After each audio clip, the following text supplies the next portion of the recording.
इमारतें, चित्र तथा किताबें। मरुस्तस्वामी और लोह स्तंभ। मरुस्तस्वामी आज बहुत खुश था। पहिएदार कुर्सी में बिठाकर उसका भाई उसे कुतुब मीनार दिखाता हुआ लोह प्रसिद्ध स्तंभ के सामने आया।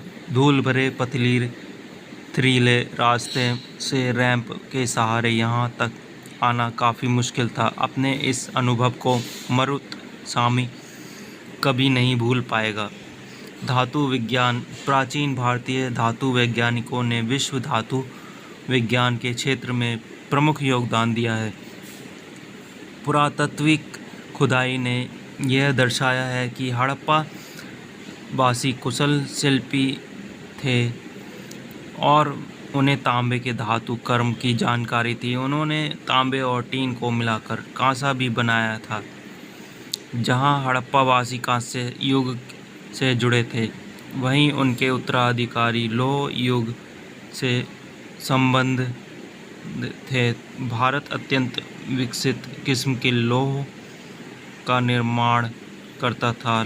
खोटा लोहा, पिटवा लोहा, ढलवा लोहा।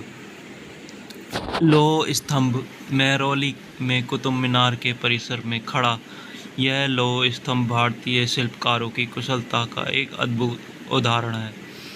इसकी ऊंचाई 7.2 मीटर और वजन 3 टन से भी ज़्यादा है। इसका निर्माण लगभग 1500 साल पहले हुआ। इसके बनने के समय की जानकारी हमें इस पर खुदे अभिलेख से मिलती है। इसमें चंद्र नाम के एक शासक का जिक्र है जो संभवतः गुप्त वंश के थे। आश्चर्य की बात यह है कि इतने वर्षों बाद भी इसमें जंग नहीं लगा। ईंटों और पत्थरों की इमारतें। हमारे शिल्पकारों की कुशलता के नमूने स्तूपों जैसे कुछ इमारतों में देखने को मिलते हैं। स्तूप का शाब्दिक अर्थ है टीला होता है। हालांकि स्तूप विभिन्न आकार के थे, कभी गोल या लंबे तो कभी बड़े छोटे या छोटे। उन सब में एक समानता है। प्राय सभी स्तूपों के भीतर एक छोटा सा डिब्बा रखा रहता है।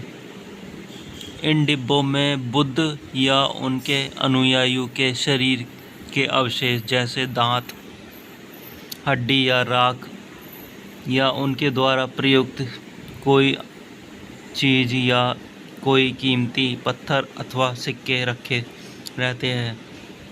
इसे धातु मंजूसा कहते हैं।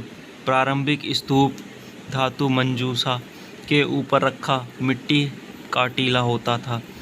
बाद में टीले को ईंटों से ढक दिया गया और बाद के काल से इस गुंबद नुमा ढांचे को तरासे हुए पत्थरों से ढक दिया गया। प्राय स्तूपों के चारों ओर परिक्रमा करने के लिए एक वृत्ताकार पथ बना होता था जिसे प्रदक्षिणा पथ कहते हैं। इस रास्ते को रेलिंग से घेर दिया जाता था जिसे वेदिका कहते हैं। वेदिका में प्रवेश द्वार बने होते थे। रेलिंग या तोरण प्राय मूर्तिकला की सुंदर कृतियों से सजे होते थे। यहाँ कभी एक भव्य स्तूप हुआ करता था। लगभग 2000 साल पहले इस स्तूप को सजाने के लिए शिलाओं पर चित्र उकेरे गए। कई बार पहाड़ियों को काटकर बनावटी गुफाएं बनाई जाती थी। इस तरह की कई गुफाओं को मूर्तियों तथा चित्रों द्वारा सजाया जाता था। इस काल में कुछ आरंभिक हिंदू मंदिरों का भी निर्माण किया गया। इन मंदिरों में विष्णु, शिव तथा दुर्गा जैसे देवी देवताओं की पूजा होती थी। मंदिरों का सबसे महत्वपूर्ण गर्भगृह होता था, जहाँ मुख्य देवी या देवता की मूर्ति को रखा जाता था। इसी स्थान पर पुरोहित धार्मिक अनुष्ठान करते थे और भक्त पूजा करते थे। अक्सर गर्भगृह को एक पवित्र स्थान के रूप में के लिए भीतर गांव जैसे मंदिरों में उसके ऊपर काफ़ी ऊंचाई तक निर्माण किया जाता था, जिसे शिखर कहते थे। शिखर निर्माण के कठिन कार्य का एक सावधानी से योजना बनानी पड़ती थी। अधिकतर मंदिरों में मंडप नाम की एक जगह होती थी। यह एक सभागार होता था जहां लोग इकट्ठा होते थे। महाबलीपुरम और एल्होल को ढूंढो। इन शहरों में पत्थरों से बने कुछ उत्कृष्ट मंदिर हैं। उनमें से कुछ यहाँ दिखाए गए हैं। स्तूप तथा मंदिर किस तरह बनाए गए थे। स्तूप तथा मंदिर को बनाने की प्रक्रिया में कई अवस्थाएं आती हैं। इसके लिए काफ़ी धन खर्च होता था, इसलिए आमतौर पर राजा या रानी ही इन्हें बनवाने का निश्चय करते थे। पहला काम अच्छे किस्म के पत्थर ढूंढकर शिलाखंडों को खोदकर निकालना होता था। फिर मंदिर या स्तूप के लिए सोच विचार कर तय किए गए स्थान पर शिलाखंडों को पहुंचाना होता था। यहाँ पत्थरों को काटकर छांटकर तराशने के बाद खंभों, दीवारों और चौखटों, फर्शों तथा छतों का आकार दिया जाता था। इन सब के तैयार हो जाने पर सही जगहों पर उन्हें लगाना काफ़ी मुश्किल का काम था। इस तरह के शानदार ढांचों का निर्माण करने वाले शिल्पकारों को सारा खर्च संभवतः राजा या रानी ही देते थे। इसके अतिरिक्त इन स्तूपों या मंदिरों में आने वाले भक्त जो उपहार अपने साथ लाते थे, उनसे इमारत की सजावट की जाती थी। जैसे हाथी दांत का काम करने वाले श्रमिकों के संघ में सांची के एक अलंकृत प्रवेश द्वार को बनाने का खर्च दिया था। इनकी सजावट के लिए पैसे देने वालों में व्यापारी, कृषक, माला बनाने वाले, इत्र बनाने वाले, लोहार, सुनार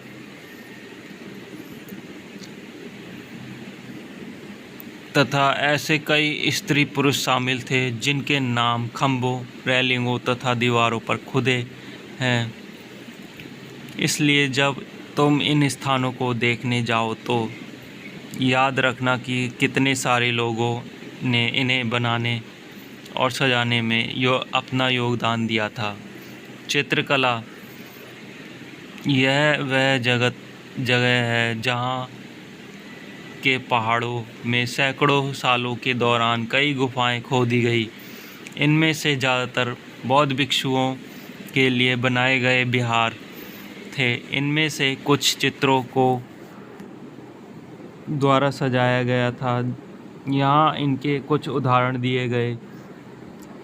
गुफाएं के अंदर अंधेरा होने की वजह से अधिकांश चित्र मसालों की रोशनी में बनाए गए थे। इन चित्रों में रंग 1500 साल बाद भी चमकदार हैं। ये रंग पौधों तथा खनिजों में बनाए गए थे। इन महान कृतियों को बनाने वाले कलाकार अज्ञात थे। पुस्तकों की दुनिया। इन युग में कई प्रसिद्ध महाकाव्यों की रचना की गई। इन उत्कृष्ट रचनाओं में स्त्री पुरुषों की वीर गाथाएं तथा देवताओं से जुड़ी कथाएं हैं। करीब 1800 साल पहले एक प्रसिद्ध तमिल महाकाव्य सिलपद्दिकारम की रचना इलांगो नामक कवि ने की। इसमें कोवलन नामक की एक व्यापारी की कहानी है। वह पुहार में रहता था। अपनी पत्नी कन्नगी की उपेक्षा कर वह एक नर्तकी माधवी से प्रेम करने लगा। बाद में वह और कन्नगी पुहार छोड़कर मदुरै चले गए। वहाँ पांडे राजा के दरबारी जौहरी ने कोवलन पर चोरी का झूठा आरोप लगाया, जिस पर राजा ने उसे प्राण दंड दे दिया। कन्नगी, जो अभी भी उससे प्रेम करती थी, इस अन्याय के कारण दुख और रोष से भर गई। उसने मदुरै शहर का विनाश कर डाला। सिलपद्दिकारम से लिया गया एक वर्णन। यहाँ कवि ने कन्नगी के दुख का यह वर्णन किया है। ओ मेरा दुख, ओ तो देखो, तुम मुझे सांत्वना तक नहीं दे सकते। क्या यह सही है कि विशुद्ध सोने से भी सुंदर तुम्हारा शरीर बिना धूल से सना यूं ही पड़ा है? यह कहाँ का न्याय है कि गोलधुली की यह स्वर्णिम आभा में फूलमाला से ढके सुंदर वक्षस्थल स्थल वाले तुम जमीन पर गिरे पड़े हो। मैं अकेली असहाय और हताश होकर खड़ी हूँ। क्या ईश्वर नहीं है? क्या इस देश में ईश्वर नहीं है? पर क्या उस स्थान पर ईश्वर रह सकते हैं जहाँ राजा की तलवार निर्दोष नवागतों के प्राण ले लेती है? क्या ईश्वर नहीं है? नहीं है। एक और तमिल महाकाव्य मणिमेखलई को करीब 1400 साल पहले सत्यनार द्वारा लिखा गया। इसमें कोवलन तथा माधवी की बेटी की कहानी है। ये रचनाएं कई सदियों पहले ही खो गई थी। उनकी पांडुलिपियों द्वारा लगभग 100 साल पहले मिली। अन्य लेखक जैसे कालिदास संस्कृत में लिखते थे। मेघदूत एक श्लोक। यहाँ उनकी सबसे प्रसिद्ध रचना मेघदूत से एक अंश दिया गया है। यहाँ एक वीर ही प्रेमी बरसात के बादल को अपना संदेहवाहक बनाने की कल्पना करता है। देखो इसमें किस तरह कवि ने बादलों को ऊपर की ओर ले जाती ठंडी हवा का वर्णन किया है। तुम्हारे बौछारों से मुलायम हो उठी मिट्टी की भीनी खुशबू से भरे हाथियों की सांस में बसी जंगली गूलर को पकाने वाली शीतल बयार तुम्हारे साथ धीरे धीरे बहेगी। पुरानी कहानियों का संकलन और संरक्षण। हिंदू धर्म में से जुड़ी कई कहानियों को बहुत पहले ही प्रचलित थी, इसी काल में लिखी गई। इनमें पुराण भी शामिल है।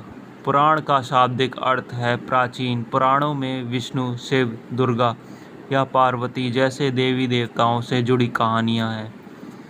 इनमें इन देवी देवताओं की पूजा की विधि दी गई है। इसके अतिरिक्त इनमें संसार की सृष्टि और राजाओं के बारे में भी कहानियाँ हैं।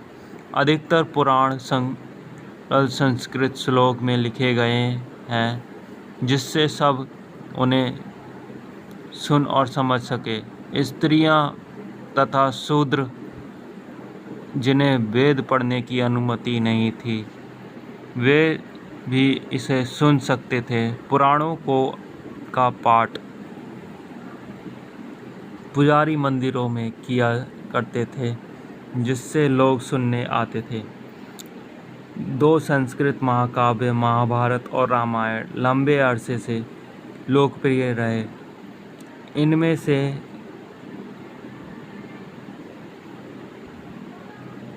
तुम में से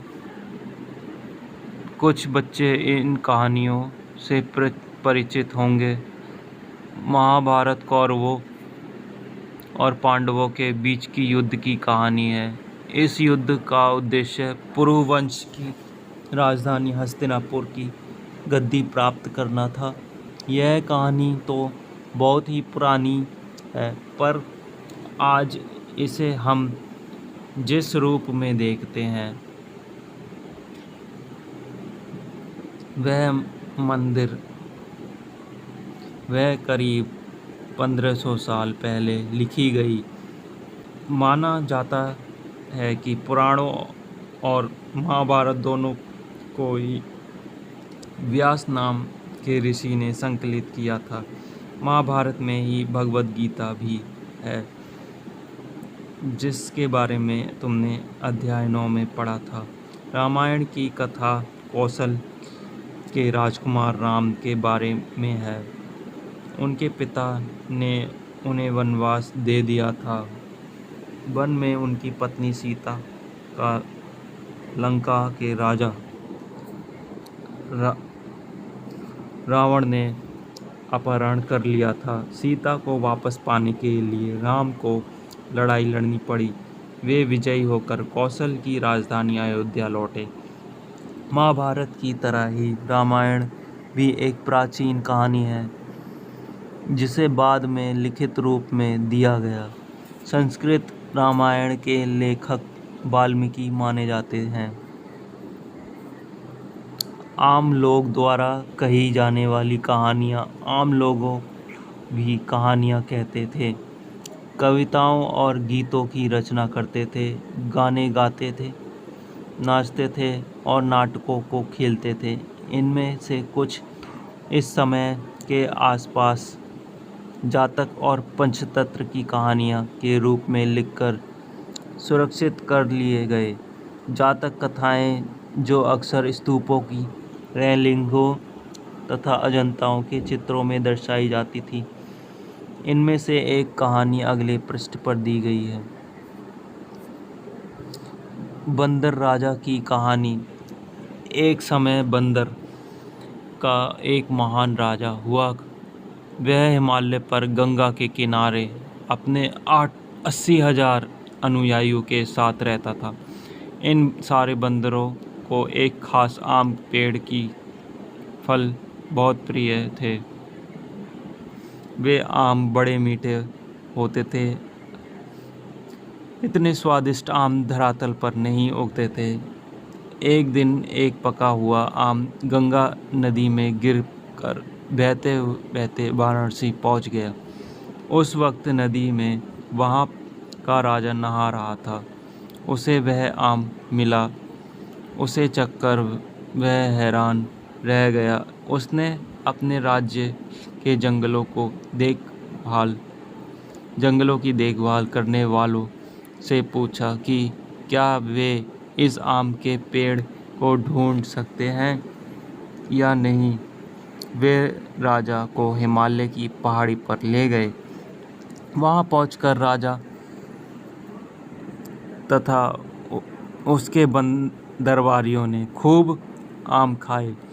रात में राजा ने देखा कि बंदर भी पके हुए आमों का मज़ा ले रहे हैं।